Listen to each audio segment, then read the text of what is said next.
नमस्कार। असदुद्दीन ओवैसी को तो सब जानते हैं। असलम चौधरी ये नए कैरेक्टर हैं। जब मोदी की लहर थी तब भी ये जीते थे। अब योगी राज में फिर से जीतने के लिए फुल वॉल्यूम में हिंदू मुसलमान की बातें कर रहे हैं। खास बात यह है कि ओवैसी भी इनके ही खिलाफ जमकर बोलते हैं। ऐसा पहली बार हो रहा है कि यूपी में खुल्लम खुल्ला मुसलमान वर्सेस मुसलमान हो रहा है और ये सब शुरू हुआ है दिल्ली के करीब गाजियाबाद से। ऐसा क्या हुआ कि गोली पैर पर चली और बोली बाप तक पहुंच गई? इसकी इनसाइड स्टोरी क्या है? हमारे सीनियर एडिटर पवन नारा ने इसकी पूरी तहकीकात की। विधायक को फिर कह रहा हूं कि जो 7 बेटों की गोली लगवाई है, तेरे बाप से भी इसका बदला मैं लेके दिखाऊंगा। समाजवादी पार्टी के विधायक ने मजमा लगाया, माइक लगाई और जुबान खोलते ही हिंदू मुसलमान करने लगे। सपा वाले अखिलेश यादव यूपी में रथ घुमा रहे हैं। अखिलेश 5 स्टार बस की छत पर चढ़कर गदा भांजते हैं। इधर गाजियाबाद के धौलाना में उनके विधायक असलम चौधरी बीजेपी के विधायक से बदला लेने की धमकी देते हैं। विधायक को फिर कह रहा हूं कि जो 7 बेटों की गोली लगवाई है, तेरे बाप से भी इसका बदला मैं लेके दिखाऊंगा। बहुत सारे हिसाब किताब हैं। अगर आपको सारे अपने हिसाब किताब करने हैं, आपको अपने सारे हिसाब लेने हैं, अपने बच्चों का भविष्य ठीक करना है, तो अपने बेटे अपने लाल को खादिम बनाना पड़ेगा। कौन है असलम चौधरी? वो किस बात का हिसाब करना चाहते हैं? असलम चौधरी किसके बाप से बदला लेना चाहते हैं? ये समझना हो तो 11 दिन पीछे चलना होगा। यूपी में चुनावी हवा बहते ही मुस्लिम बहुल सीटों पर माहौल बिगाड़ने वाला काम शुरू हो गया है। इसी महीने की 11 तारीख को गाजियाबाद के लोनी में बैठा हाजीपुर के पास एक गोदाम में सुबह सुबह गाय काटने की खबर मिली तो पुलिस ने छापा मारा। योगी आदित्यनाथ के राज में गोकशी पूरी तरह से बंद करा दी गई थी, लेकिन चुनाव में माहौल बिगाड़ने वाले गो तस्करों ने एक तो अवैध काम किया, दूसरा छापा मारने पर पुलिस को देखते ही गोलियां चलानी शुरू कर दी। गाय तस्करों ने 7 राउंड फायरिंग की, पुलिस ने जवाब में 13 राउंड गोली चलाई। एनकाउंटर के बाद 7 गो तस्कर मौके से गिरफ्तार किए गए।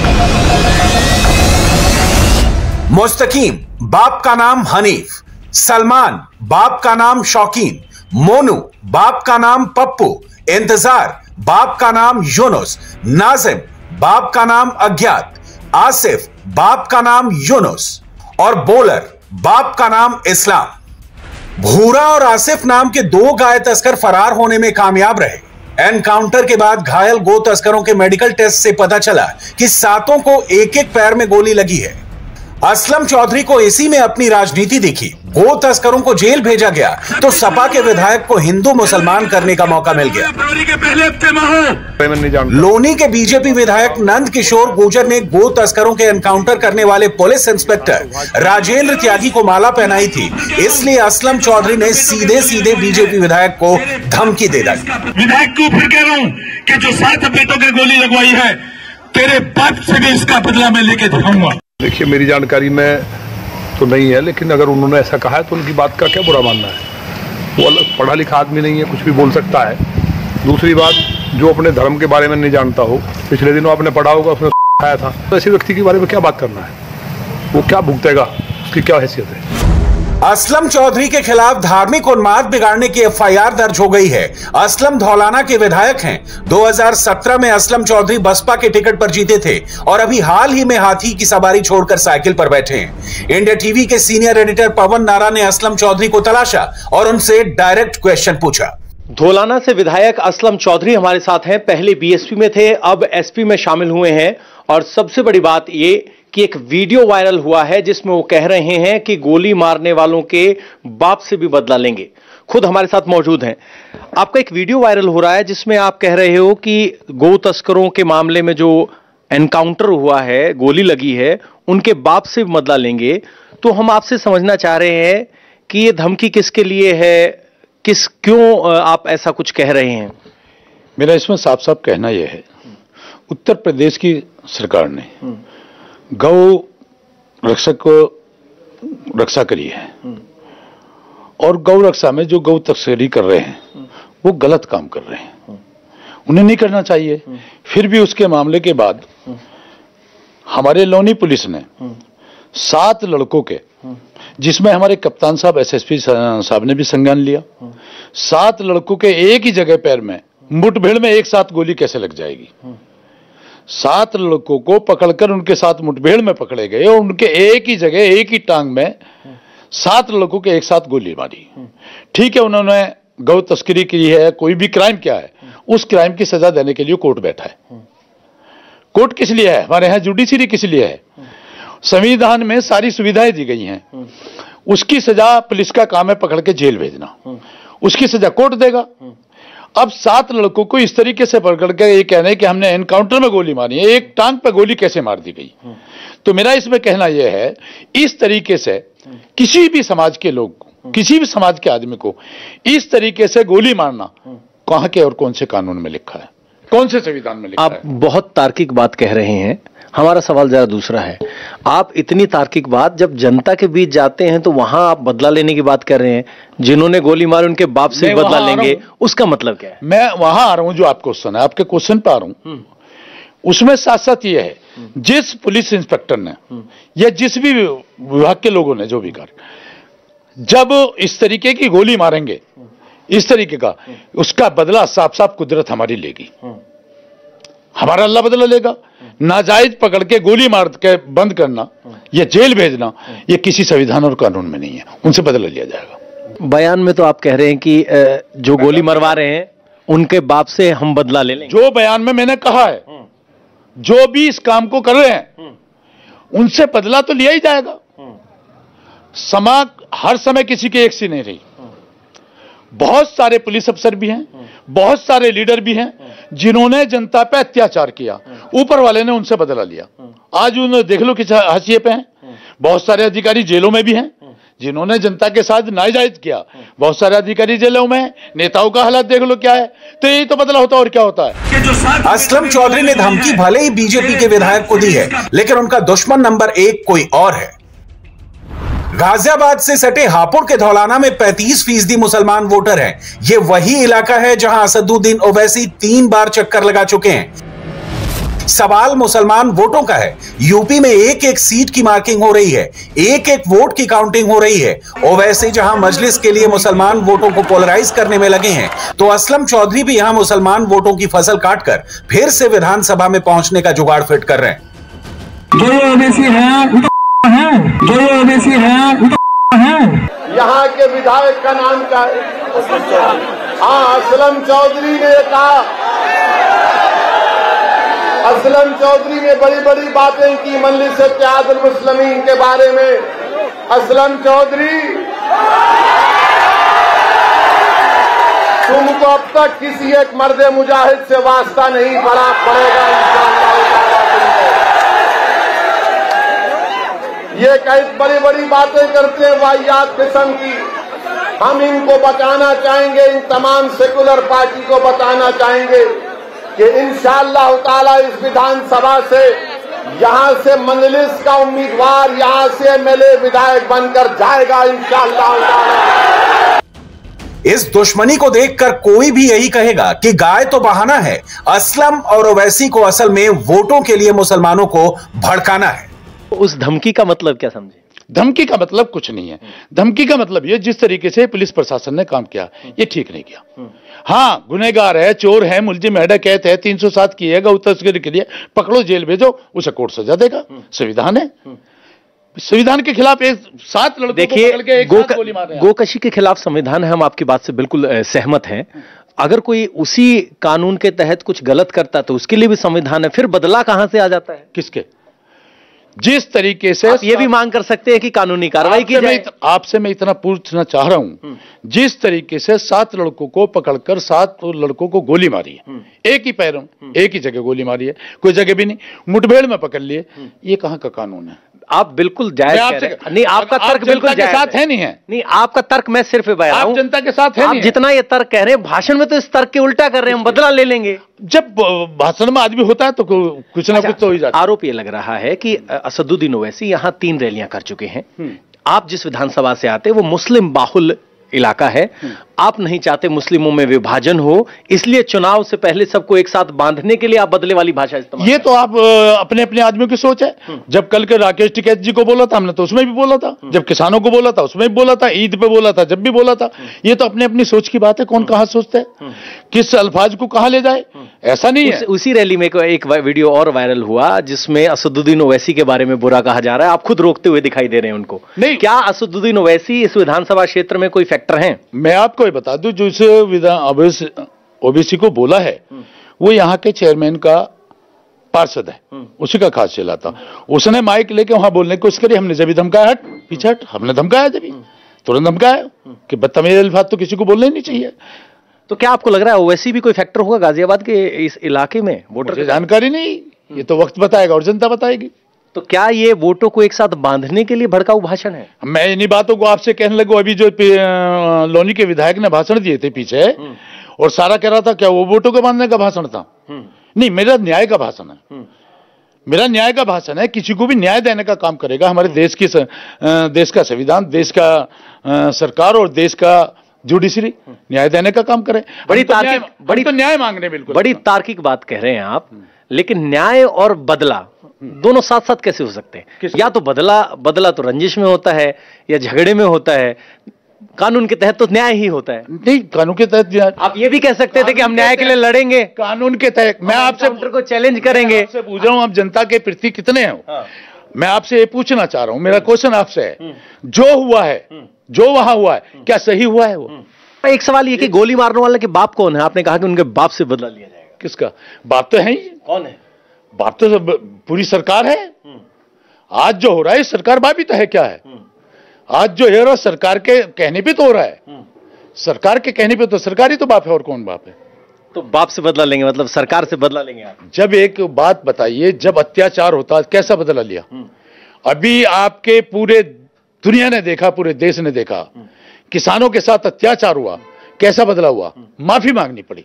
किसानों ने कभी भी बदला लेने की बात नहीं की, वो शांतिपूर्ण आंदोलन की बात कर रहे हैं। उन्होंने तो गोला लाठी की बात करी और भी बहुत सारी बात करी, बात तो बहुत सारी हुई है, लेकिन वो 1 साल तक बैठे रहे सड़क पे। हम इंतजार में बैठे हैं। पर इंटरव्यू देते वक्त असलम चौधरी बार बार गोली का बदला लेने की तुलना किसानों के आंदोलन से करने लगते हैं। असदुद्दीन ओवैसी भी इन दिनों कुछ ऐसी ही कोशिश में लगे हैं। ओवैसी की बात सुनाने से पहले आपको गाजियाबाद के एसएसपी पवन कुमार की बात सुननी चाहिए कि गाजियाबाद के आसपास गोकशी की वारदात कितनी गंभीर है। गाजियाबाद में गोकशी कितना बड़ा मुद्दा है, गोकशी को लेकर ये एनकाउंटर हुआ, क्या गोकशी होती है? और जिस तरह के आरोप दूसरी सत्तारूढ़ पार्टी के विधायक भी लगा रहे हैं, गोकशी कितना बड़ा मुद्दा है? यहाँ पे गाहे बगाहे गोकशी की शिकायत आती रहती है, जिस पे पुलिस एक्शन लेती है। काफी कार्रवाई पुलिस द्वारा की गई है, काफी मुकदमे लिखे गए हैं और काफी लोगों को इसमें जेल भी भेजा गया है। ये मुद्दा है। अब इस मुद्दे को कानून की धाराओं तक ही देखा जाए तो ठीक है। चुनाव में पोलराइजेशन की काट अक्सर पोलराइजेशन से ही होती है। क्या यूपी में यही हो रहा है? क्या 22 में 19% वर्सेस 80% देखने को मिलेगा? उत्तर प्रदेश में करीब 19% मुसलमान हैं और विधानसभा की 145 सीटों पर उनका असर है। बात अगर पश्चिमी उत्तर प्रदेश की करें तो यहां मुसलमान वोटर करीब 30% हैं। मुरादाबाद और रामपुर जैसे जिलों में तो 50% से ज्यादा मुस्लिम वोटर हैं।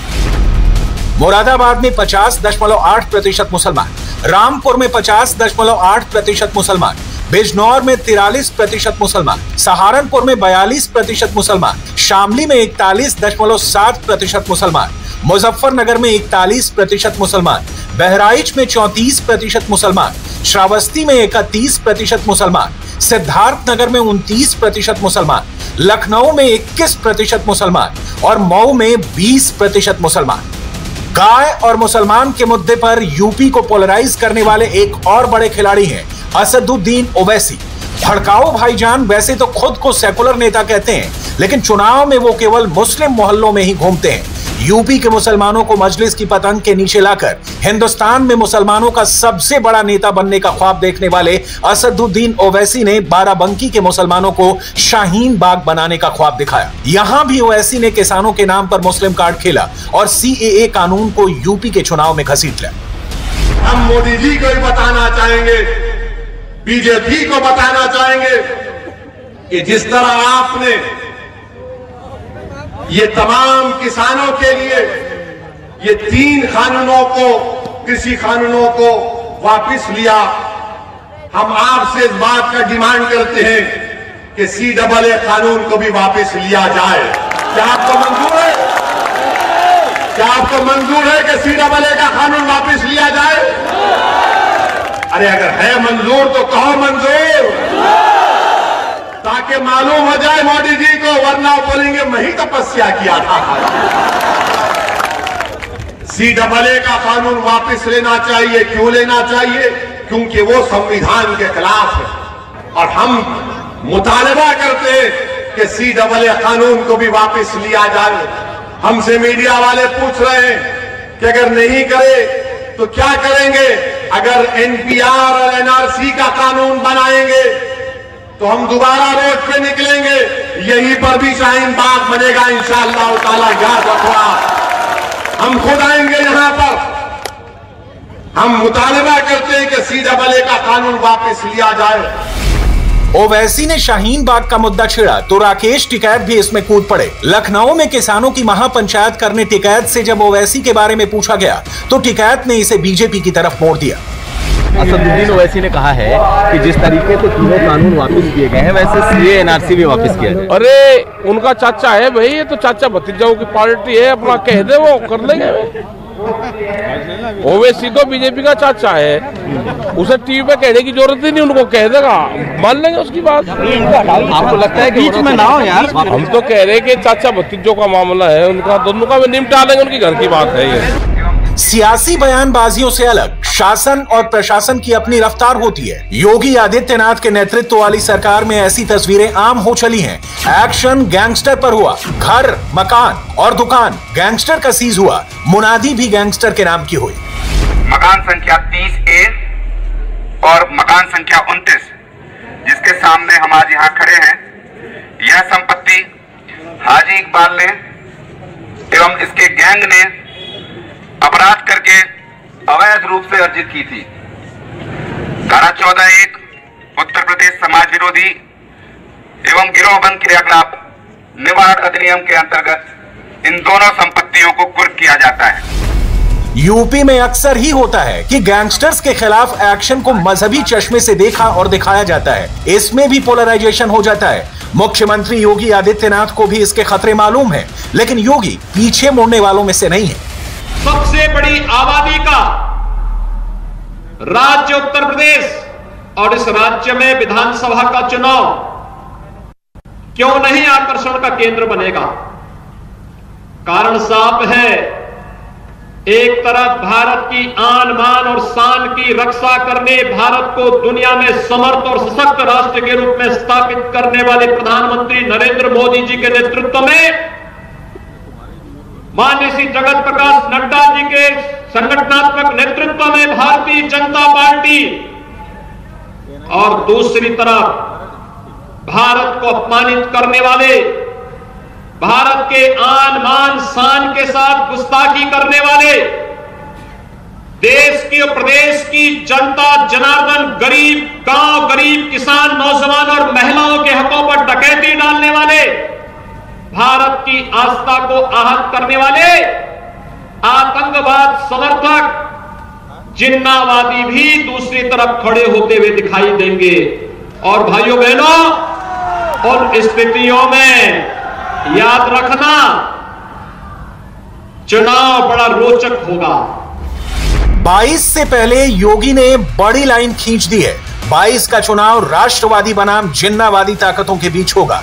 योगी से कितने लोग सहमत होते हैं, कितने लोग असहमत होते हैं, यही चुनाव का निर्णायक फैक्टर होगा। अभिनंदन वर्तमान की यह तस्वीर आज पूरी दुनिया ने देखी, पाकिस्तान ने भी देखी, देश के सभी दुश्मनों ने देखी। ये तस्वीर देखकर आज अभिनंदन पर और ज्यादा गर्व करने का मौका है। आज राष्ट्रपति भवन में उनका सम्मान हुआ, उन्हें वीर चक्र से सम्मानित किया गया है।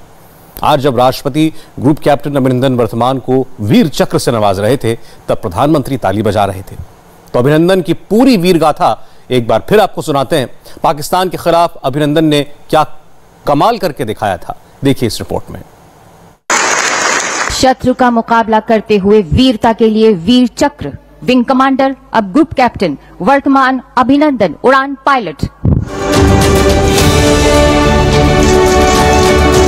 राष्ट्रपति, प्रधानमंत्री, रक्षा मंत्री और सेना के टॉप ब्रास के साथ पूरे देश के सामने ऐसे नाम का पुकारा जाना किसी भी फौजी का ख्वाब कहा जाएगा। देश, दुनिया और खासकर पाकिस्तान इन्हें विंग कमांडर अभिनंदन वर्धमान के नाम से जानते हैं, जो अब ग्रुप कैप्टन बन चुके हैं। उन्हें राष्ट्रपति ने वीर चक्र से नवाजा है। ग्रुप कैप्टन वर्धमान अभिनंदन।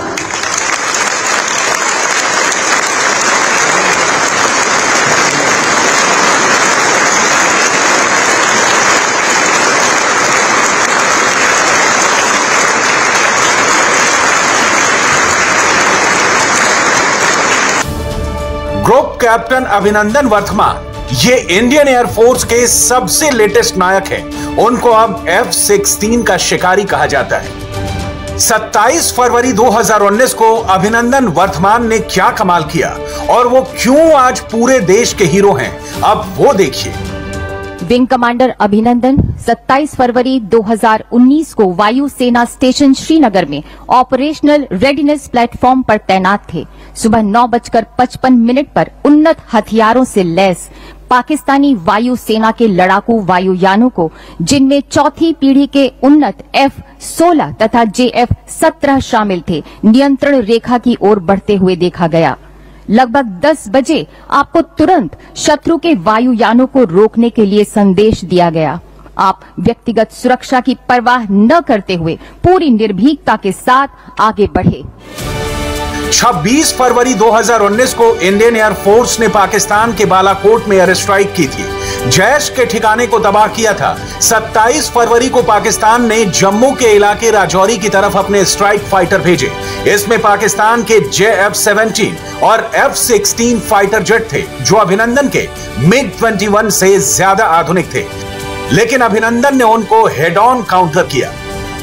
असाधारण हवाई सूझबूझ और शत्रु की रणनीति की जानकारी होने का प्रदर्शन करते हुए आपने अपने वायुयान वाहिद एयर इंटरसेप्ट रडार से निम्न ऊंचाई के वायु क्षेत्र का निरीक्षण किया और पाया कि दुश्मन का वायुयान भारतीय लड़ाकू इंटरसेप्टर वायुयान पर घात लगाकर हमला करने के लिए निम्न ऊंचाई पर उड़ान भर रहा है। आपने खतरे के प्रति अन्य पायलटों को सचेत किया। भारतीय सेना के ठिकाने पर अस्त्र गिरा रहे पाकिस्तानी वायु सेना के खिलाफ जवाबी रणनीति बनाई। इससे शत्रु के वायुयान पूरी तरह से तितर बितर हो गए और वापस मुड़ गए। MiG-21 में सवार अभिनंदन वर्धमान के सामने चैलेंज बड़ा था। सामने ज्यादा बेहतर विमान थे। अभिनंदन वर्धमान ने पाकिस्तानी जेट F-16 का पीछा किया और उसके ऊपर अपनी R-73 मिसाइल से हमला किया और पाकिस्तानी जेट को मार गिराया। इस डॉग फाइट में चौथी पीढ़ी के फाइटर F-16 के मारे जाने से पूरी दुनिया हैरान थी, क्योंकि ये काम अभिनंदन ने तीसरी पीढ़ी के फाइटर MiG-21 से किया था। आपने शत्रु के लड़ाकू बम वर्षक वायुयानों का पीछा किया और मिसाइल से एक F-16 वायुयान को मार गिराया। तथापि इस घनघोर युद्ध में शत्रु की एक BVR मिसाइल आपके वायुयान से टकरा गई और आपको शत्रु की सीमा में उतरने के लिए बाध्य होना पड़ा। एक युद्धबंदी के रूप में कैद होने के बावजूद आप पूरे संयम, बहादुरी और गरिमापूर्ण तरीके से शत्रुओं से पेश आए। विंग कमांडर अभिनंदन वर्धमान को पाकिस्तान ने कैदी बना लिया था, लेकिन 1 मार्च को पाकिस्तान खुद उन्हें वाघा बॉर्डर पर सकुशल छोड़ने आया। इसके पीछे पाकिस्तान पर डिप्लोमेटिक दबाव था और इमरान खान ने इसकी तस्दीक भरी असेंबली में की थी। हिंदुस्तान का पायलट हमने पकड़ा हुआ है। हम एज ए पीस जेस्टर हम उसको कल रिहा करने लगे हैं हिंदुस्तान को। विंग कमांडर अभिनंदन वर्धमान की मूछें बहुत मशहूर हुई। वो पूरे भारत के लिए एक वॉर हीरो बन गए थे। उनकी रिहाई के लिए पूरा देश दुआ मांग रहा था और उनके लौटने के बाद पूरे देश में उनका वेलकम हुआ था। पाकिस्तान के बेहतरीन फाइटर जेट को मार गिराने के बाद उनकी यूनिट के साथी उन पर बहुत गर्व कर रहे थे।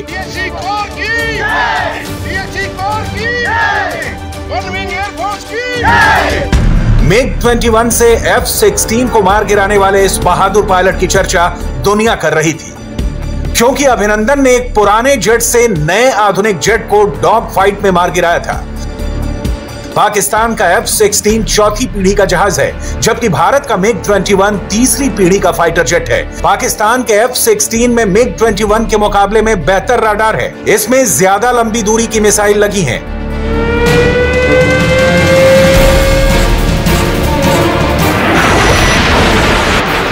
लेकिन पायलट फैक्टर में अभिनंदन ने पाकिस्तान के ऊपर स्कोर किया और उसके जहाज को मार गिराया। हालांकि अभिनंदन वर्तमान का विमान पाकिस्तानी मिसाइल का टारगेट बना था, उन्हें इजेक्ट करना पड़ा था, इसलिए तकनीकी कारणों से उन्हें कई तरह के टेस्ट से गुजरना पड़ा और कुछ ही महीनों बाद वो तत्कालीन एयर चीफ BS धनोआ के साथ MiG-21 उड़ा रहे थे।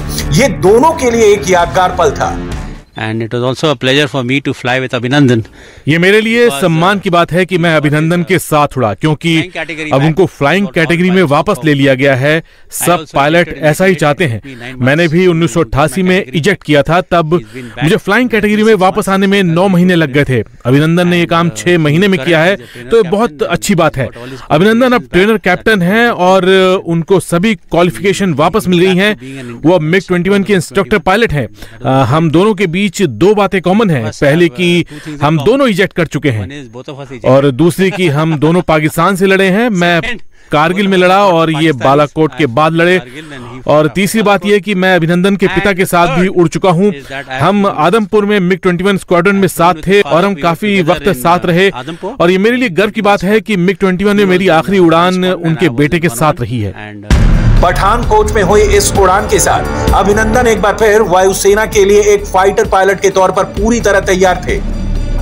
एयरफोर्स में उनका दर्जा इस बात से समझिए कि वायुसेना ने उनके नाम पर एक वीडियो गेम भी लॉन्च किया।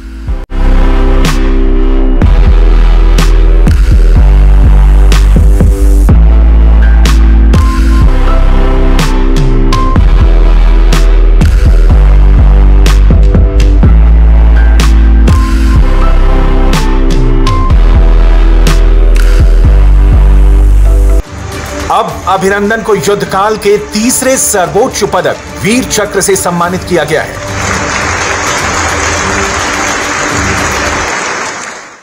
दिल्ली पुलिस के साइबर सेल ने एक बहुत ही चौंकाने वाला खुलासा किया। पुलिस के मुताबिक सोशल मीडिया को हथियारों के तस्करों ने अपना नया अड्डा बना लिया है। दिल्ली NCR में सोशल मीडिया के जरिए वो अवैध हथियारों की सेल कर रहे हैं। देसी कट्टा, तमंचा, रिवॉल्वर, ऑटोमेटिक पिस्टल और यहां तक कि AK-47 तक देने का दावा फेसबुक पर एक्टिव अकाउंट से किया जा रहा है, वो भी ऑन डिमांड गारंटीड सप्लाई के दावे के साथ। व्हाट्सएप पर तमंचे कौन बेच रहा है, फेसबुक पर कैसे हो रही है हथियारों की डीलिंग, क्या है अवैध हथियारों की ऑनलाइन मार्केटिंग का मॉड्यूल, देखिए ये रिपोर्ट।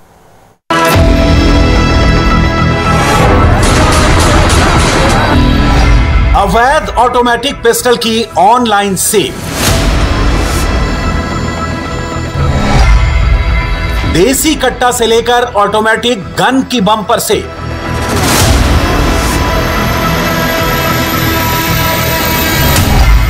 सोशल मीडिया पर सजी अवैध हथियारों की मंडी, ऑन डिमांड हथियारों की home delivery, online arms gang का भंडाफोड़,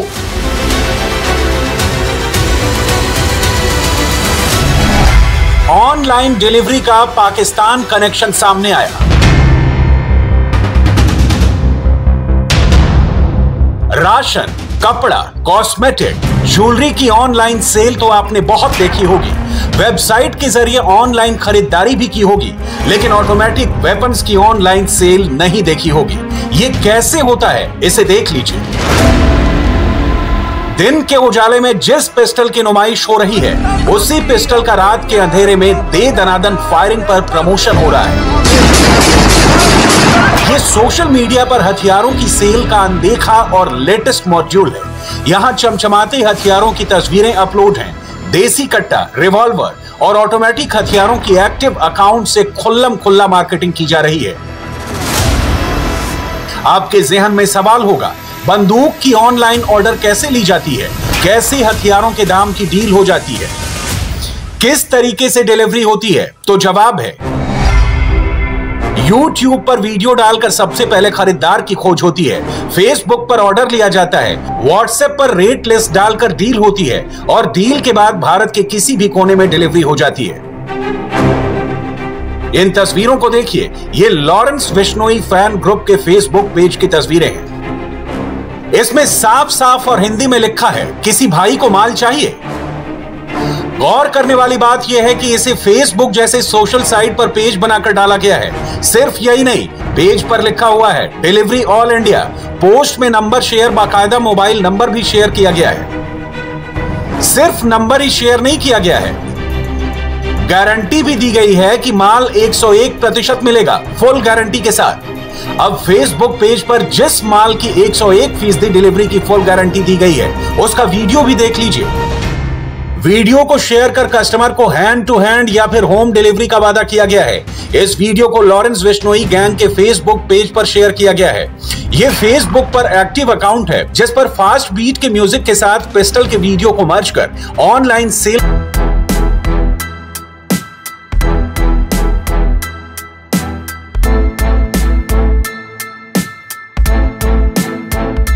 इतना ही नहीं, सोशल मीडिया के एक्टिव अकाउंट पर कुछ अवैध हथियारों की रेट लिस्ट भी अपलोड है।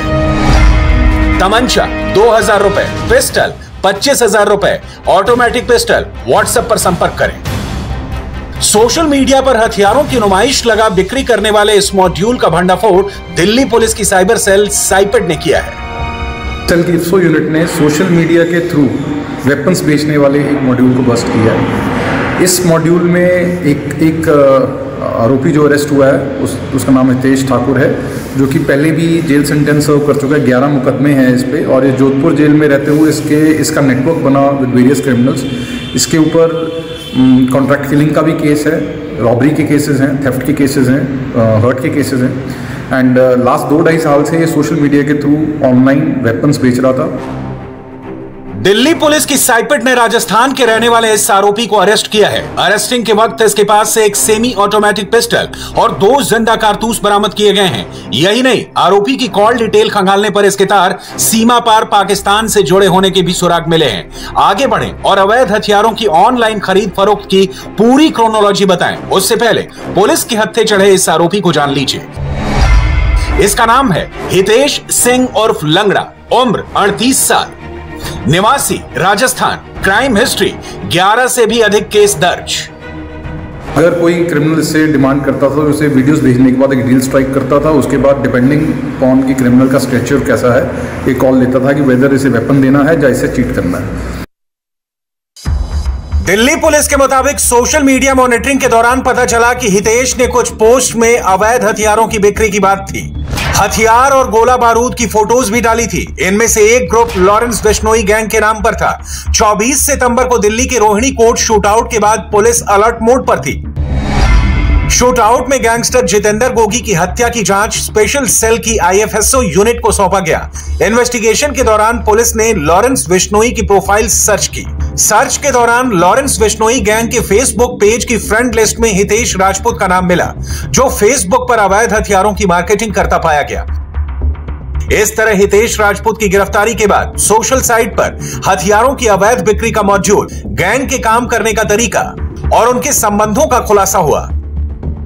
असल में जैसे ही दिल्ली की रोहिणी कोर्ट में जितेंद्र गोगी नाम के गैंगस्टर की गोली मारकर हत्या कर दी गई, उसके बाद से ही पुलिस को यह डर सताने लगा कि जेल में बंद अलग अलग गैंगस्टर जो हैं वो एक दूसरे ग्रुप के खून के प्यासे हो सकते हैं और दिल्ली में गैंग वॉर जैसी वारदात को अंजाम दिया जा सकता है, क्योंकि इन गैंगस्टर्स के सोशल मीडिया में फेसबुक और यूट्यूब पर अलग अलग ग्रुप्स हैं। इसीलिए पुलिस ने इन गैंगस्टर्स के साथ इनके सोशल मीडिया अकाउंट्स पर भी नजर रखनी शुरू कर दी। उसी दौरान पुलिस की नजर पड़ी बिश्नोई नाम के गैंगस्टर के ग्रुप पर। इस ग्रुप में हितेश नाम का एक गैंगस्टर काफी ज्यादा एक्टिव था और वो ग्रुप के अंदर हथियारों की फोटो और वीडियो डालकर अपराधियों से ये हथियार खरीदने की मांग कर रहा था। जिस हितेश को पुलिस ने गिरफ्तार किया है, पुलिस के मुताबिक उसके तार कुख्यात लॉरेंस बिश्नोई गैंग से भी जुड़े हुए हैं। गैंगस्टर लॉरेंस बिश्नोई राजस्थान की अजमेर जेल में बंद है। वो जेल से ही दिल्ली एनसीआर में अपना दबदबा कायम करना चाहता है। लॉरेंस बिश्नोई पर अलग अलग राज्यों में 50 से ज्यादा हत्या की कोशिश और रंगदारी समेत कई संगीन मामले दर्ज हैं। लॉरेंस बिश्नोई का एक फेसबुक पर पेज भी है जिसके 50,000 से ज्यादा फॉलोअर्स हैं। गिरफ्तार हितेश उन्हीं में से एक है। दिल्ली पुलिस ने हितेश पर आरोप लगाए हैं कि वो अपने फेसबुक पेज पर पिस्टल की फोटो डालता था और जब कोई उससे संपर्क करता तो उसे पर्सनल व्हाट्सएप पर वीडियो और डिटेल्स भेजता। हितेश की कॉल डिटेल की जांच में उसके पाकिस्तान के कनेक्शन होने का भी लिंक मिला है। दरअसल हितेश की कॉल डिटेल में एक ऐसा नंबर मिला है जो अभी पाकिस्तान में एक्टिव बताया जा रहा है। इसके अलावा कई ऐसे मोबाइल नंबर मिले हैं जो फिलहाल जम्मू कश्मीर, पंजाब और राजस्थान में एक्टिव है। शक ये है कि पाकिस्तान से कुछ हथियार और ड्रग्स भारत में बॉर्डर के रास्ते सप्लाई किए जा रहे थे। हालांकि इस बात को पुख्ता करने के लिए पुलिस की जांच लगातार जारी है और साथ ही पुलिस हितेश के दूसरे साथियों की भी तलाश कर रही है। हितेश की गिरफ्तारी के बाद पुलिस को जांच में ऐसे कई सोशल मीडिया अकाउंट मिले हैं जिसके जरिए हथियारों की बिक्री की जा रही है। दिल्ली पुलिस के मुताबिक सोशल मीडिया पर सुपर एक्टिव आर्म्स गैंग नौसिखिया बदमाशों को अवैध हथियारों की फोटो दिखाकर ठगते हैं। सप्लाई सिर्फ नामी अपराधियों को ही की जाती है। इसके लिए बाकायदा हैंड टू हैंड या फिर होम डिलीवरी का ऑप्शन भी दिया जाता है। यहां तक कि होम डिलीवरी का चार्ज भी फिक्स है। राजस्थान के 200 रुपए, गुजरात के 2800 रुपए, पंजाब के 1800 रुपए, हरियाणा के 1500 रुपए, मध्य प्रदेश के 1500 रुपए, यूपी के 1000 रुपए। पुलिस की माने तो चंद हजार रुपए चुकाकर गैंगस्टर घर बैठे हथियारों की होम डिलीवरी ले रहे हैं। पुलिस को जांच में पता चला है कि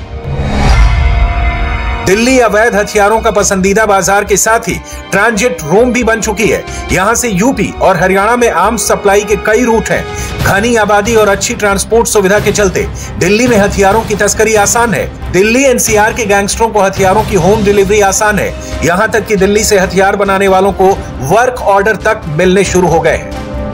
वैसे तो दिल्ली एनसीआर अवैध हथियारों के मैन्युफैक्चरर और सप्लायरों के टारगेट पर हमेशा से रहा है। समय समय पर स्पेशल सेल, क्राइम ब्रांच और लोकल पुलिस हथियारों के सिंडिकेट को क्रैक करती रही है, लेकिन तमंचे के तस्करों ने अब सोशल मीडिया को अपना प्लेटफॉर्म बना लिया है। पुलिस के मुताबिक फेसबुक पर एक्टिव अकाउंट के जरिए वो खुल्लम खुल्ला हथियारों की मार्केटिंग कर रहे हैं। मंडी सजाकर बम्पर सेल लगा रहे हैं, जिसे जल्द से जल्द तार तार करना जरूरी है। इंडिया टीवी हर वक्त हर जगह डाउनलोड करने के लिए सर्च करें India TV news Google play store या ऐप स्टोर पर।